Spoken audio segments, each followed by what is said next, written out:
Vendosni një thelpi hudhër në gojë për 15 minuta dhe do befasoheni nga rezultati.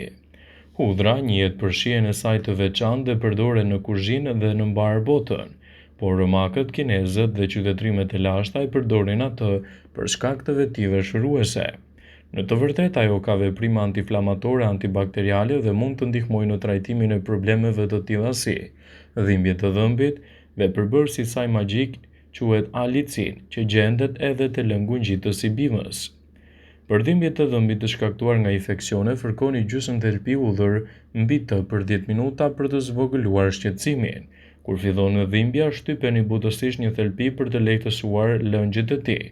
Brenda 15 deri në 30 minutash dhimbja do të largohet dhe më pas, nëse e keni të pamundur, paraqituni të nesërmen tek dentisti. Ky është një trajtim urgjent i përsosur për dhimbjet e dhëmbit gjatë natës, veçanërisht edhe në fundjavë kur dentistët janë të mbyllur.